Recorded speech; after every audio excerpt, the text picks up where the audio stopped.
Attitude స్టార్గా పేరు తెచ్చుకున్న చంద్రహాస్ రీసెంట్గా బరాబర్ ప్రేమిస్తా సినిమాతో ప్రేక్షకుల ముందుకొచ్చారు. ట్రోల్స్, వివాదాలు, బూతుపాటల గొడవలు ఇన్నిటి మధ్య ఫిబ్రవరి 6న రిలీజైన ఈ సినిమా బాక్సాఫీస్ దగ్గర అసలు ఏమైంది? 4 కోట్ల బడ్జెట్. కానీ 5 రోజుల్లో వచ్చిన కలెక్షన్స్ చూస్తే కళ్ళు తిరగడం ఖాయం. థియేటర్లలో 99% సీట్లు ఖాళీనా? అసలు నిర్మాతలకు ఎంత నష్టం వచ్చింది? ఈ సినిమా డిజాస్టర్ అవ్వడానికి కారణాలేంటి? చంద్రహాస్ ఫ్యూచర్ ఏంటి? ఈరోజు వీడియోలో బరాబర్ ప్రేమిస్తా 5 డేస్ బాక్సాఫీస్ రిపోర్ట్ని పిన్ టు పిన్ తెలుసుకుందాం. వీడియో చివరి వరకు చూడండి. ముందుగా హీరో చంద్రహాస్ గురించి మాట్లాడుకోవాలి. రామ్నగర్ బన్నీ అనే సినిమా ఈవెంట్స్లో తను చూపించిన యాటిట్యూడ్ వల్ల రాత్రికి రాత్రే ఫేమస్ అయిపోయాడు. అది నెగటివ్ అయినా పాజిటివ్ అయినా సోషల్ మీడియాలో చంద్రహాస్ అంటే తెలియనివారు లేరు. ఆ క్రేజ్ని వాడుకుని చేసిన సినిమానే బరాబర్ ప్రేమిస్తా. అయితే రిలీజ్కి ముందే ఈ సినిమా వివాదాల్లో చిక్కుకుంది. సినిమాలో ఒక పాటలో బూతుపదాలు ఉన్నాయని హైదరాబాద్లో కేసులు కూడా నమోదయ్యాయి. చంద్రహాస్ ప్రవర్తనపై, ఆ పాటల లిరిక్స్పై జనం మండిపడ్డారు. ఇన్ని నెగటివ్ వైబ్స్ మధ్య కేవలం తన యాటిట్యూడ్ని నమ్ముకుని ఈ సినిమాను థియేటర్లలోకి తెచ్చారు. ఇక సినిమా వివరాల్లోకి వెళ్తే CC creations, AVR movie wonders బ్యానర్పై గేదచందు, గాయత్రి చిన్ని, వెంకటేశ్వర్రావు ఈ చిత్రాన్ని నిర్మించారు. సంపత్ రుద్ర దీనికి దర్శకుడు. హీరోయిన్గా మేఘనా ముఖర్జీ నటించింది. ఇదొక రూరల్ బ్యాక్డ్రాప్ లవ్ స్టోరీ. కుల వివక్ష అనే సీరియస్ పాయింట్ని టచ్ చేస్తూ తీశారు. కానీ ఇక్కడ అసలు విషయం బడ్జెట్. ఈ సినిమాను దాదాపు 4 కోట్ల రూపాయల బడ్జెట్తో నిర్మించారు. కొత్త హీరోకి ఇది చాలా పెద్ద మొత్తం. నిర్మాతలే స్వయంగా ఏషియన్ ఫిలిమ్స్ ద్వారా డిస్ట్రిబ్యూషన్ కమిషన్ పద్ధతిలో రిలీజ్ చేశారు. తెలుగు రాష్ట్రాల్లో దాదాపు 40 సిటీలలో 80 స్క్రీన్లలో ఈ సినిమా రిలీజ్ అయ్యింది. ఇప్పుడు అసలు మ్యాటర్ కలెక్షన్స్. సినిమా రిలీజైన మొదటి రోజు నుంచే థియేటర్ల దగ్గర జనం లేక వెలవెలబోయాయి. టాక్ కూడా ఏమంత గొప్పగా రాలేదు.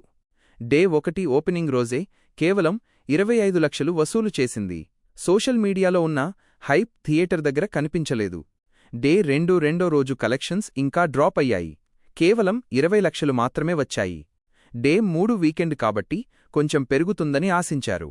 కాని ఆ రోజు కూడా కేవలం 25 లక్షలు మాత్రమే రాబట్టింది. డే 4 ఇక 4గో రోజుకి వచ్చేసరికి సినిమా పూర్తిగా చతికిలపడింది. కేవలం 15 లక్షలు మాత్రమే వచ్చాయి. మొత్తంగా చూస్తే మొదటి 4 రోజుల్లో ఈ సినిమా సాధించిన గ్రాస్ కేవలం 85 లక్షల రూపాయలు మాత్రమే. డే 5 పరిస్థితి అయితే మరీ దారుణం.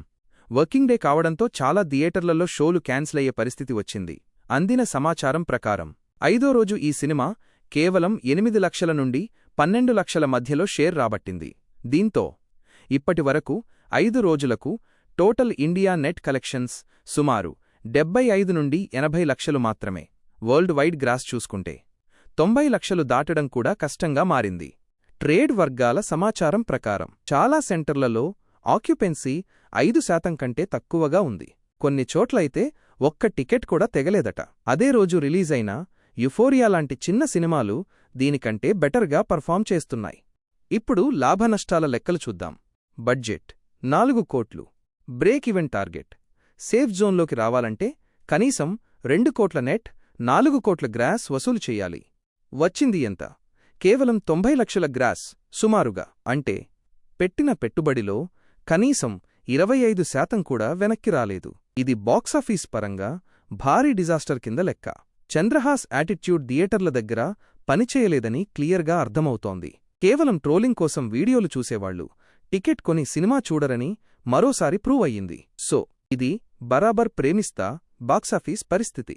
నిర్మాతలు భారీగా నష్టపోయారు. మరి ఈ ఫలితంతో చంద్రహాస్ తన యాటిట్యూడ్ మార్చుకుంటారా, లేక ఇలాగే కంటిన్యూ అవుతారా? మీరేమంటారు? ఈ సినిమా ఫ్లాప్ అవ్వడానికి కారణం ఏంటి? కంటెంట్ లేకపోవడమా, లేక హీరో యాటిట్యూడా? కింద కామెంట్ చేయండి. బాక్సాఫీస్ రిపోర్ట్స్ కోసం మన ఛానల్ని సబ్స్క్రైబ్ చేసుకోండి. Thank you.